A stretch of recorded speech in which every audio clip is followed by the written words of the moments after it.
নজর রাখবো পরবর্তী খবরে। রাজ্য জুড়ে চলছে এসআইআর প্রক্রিয়া। ইতিমধ্যেই শুনানিতে ডাকা হচ্ছে বেশ কয়েকজনকে। এসআইআর শুনানিতে অভিনেতা সাংসদ দেব, যাদবপুরে এসআইআর শুনানিতে এবার দেব। এসআইআর শুনানিতে হাজির সাংসদ দেব। দেবের বাবা মা বোনকেও তলব কমিশনে প্রয়োজনীয় নথি জমা দিয়েছি বললেন দেব।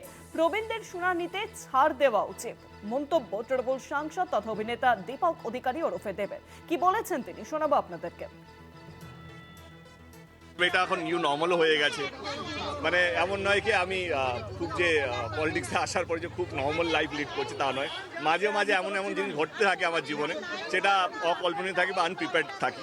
তো এটাই বলবো কি হ্যারেস শব্দটা কোনো পলিটিশিয়ানের জন্য থাকা উচিত না। এই দলে থাকলে ওই দল হ্যারেস করবে, ওই দলে থাকলে এই দল হ্যারেস করবে। মানে এই এসআইআর যদি হওয়ার ছিল তা 1 বছর আগে হয়নি কেন? আমার প্রথম প্রশ্ন এইটা।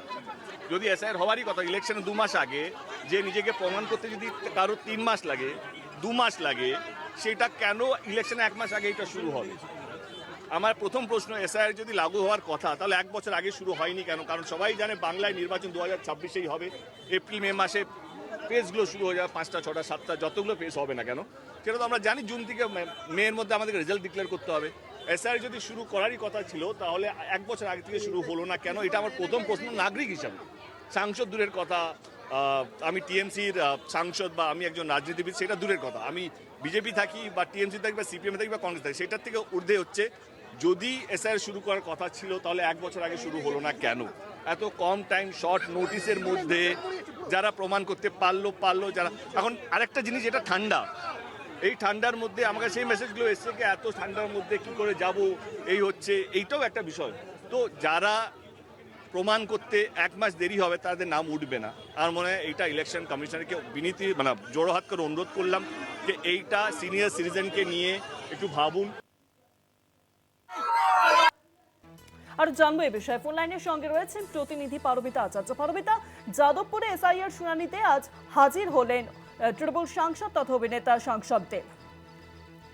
একদমই দেখো, 12টার সময় দেবকে ডাকা হয়েছিল যাদবপুরের একটি স্কুলে এবং সেখানে তিনি 12টা 10 নাগাদ এসে উপস্থিত হন এবং তিনি বরাবরই প্রথম দিন থেকে বলে এসেছেন যে যবেই তাকে শুনানিতে ডাকা হবে তিনি উপস্থিত থাকবেন, যতই তার শুটিং এর ব্যস্ততা থাক না তা সত্ত্বেও তিনি আসবেন এবং সমস্ত নথি যে সমস্ত দেওয়ার এই দেশের নাগরিক হিসেবে যে সমস্ত নথি তাকে জমা দিতে বলা হয়েছিল সেই সমস্ত নথি নিয়েই তিনি 12টা 10 নাগাদ যাদবপুরের সেই স্কুলে আসেন এবং সেখানে যাবতীয় কথাবার্তা বলেন এবং তিনি একটি অভিযোগ এনেছেন যে এই এসআইআর এ হিয়ারিং এর নাম করে বেশ কিছু হ্যারাসমেন্টের কথা তার কাছেও এসছে। যেমন প্রজাপতি 2-তেই তার সঙ্গে এক সহ অভিনেত্রী ছিলেন, তাকেও 3 ঘন্টা হ্যারাস করা হয়েছে শুনানির নাম করে ডেকে, যাতে এটা বন্ধ করা হয় সেই আর্জি জানিয়েছেন তিনি সংবাদ মাধ্যমকে।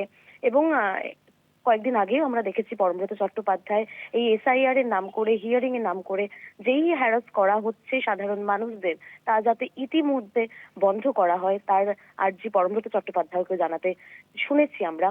তবে দেব আজকে স্পষ্টই জানিয়েছেন যে এই দেশের নাগরিক হিসেবে যা যা কর্তব্য তা তিনি করবেন এবং ভবিষ্যতে যদি তাকে আরো একবার ডাকা হয় তিনি আসবেন এবং যাবতীয় নথিপত্র নিয়ে, যেমনটা বলা হয়েছিল এদেশের নাগরিক হিসেবে তার যে সমস্ত পরিচয়পত্র রয়েছে সে সমস্ত সঙ্গে নিয়েই আসতে বলা হয়েছিল এবং সমস্ত কিছু সঙ্গে নিয়েই আজ বেলা 12টা 10 নাগাদ তিনি আসেন এবং এসআইআর এর যা শুনানিতে যা যা কাজকর্ম ছিল সেগুলো সম্পন্ন করে বেরোন। শুভাঙ্গী, আমরা দেখলাম যে দেব তিনি বেশ কিছু অভিযোগ করছেন যে তার কাছে হোয়াটসঅ্যাপে বেশ বার্তা আসছে যে প্রবীণদেরকে যে শুনানি কেন্দ্রে রাখা হচ্ছে তা নিয়েও তিনি সরব হয়েছেন। কি বলেছেন তিনি সেখানে? একদমই আমি যেমনটা বললাম যে তিনি এই অভিযোগ সামনে এনেছেন যে এসআইআর এর শুনানির নাম করে শুধুমাত্র সাধারণ মানুষ তো বটেই এবং প্রবীণ নাগরিকদেরও হ্যারাস করা হচ্ছে, দীর্ঘ সময় তাদেরকে বসিয়ে রাখা হচ্ছে এবং উদাহরণস্বরূপ তিনি প্রজাপতি 2-তে তার সহ অভিনেত্রীকে 3 ঘন্টা হ্যারাস করে বসিয়ে রাখার অভিযোগও সামনে এনেছেন।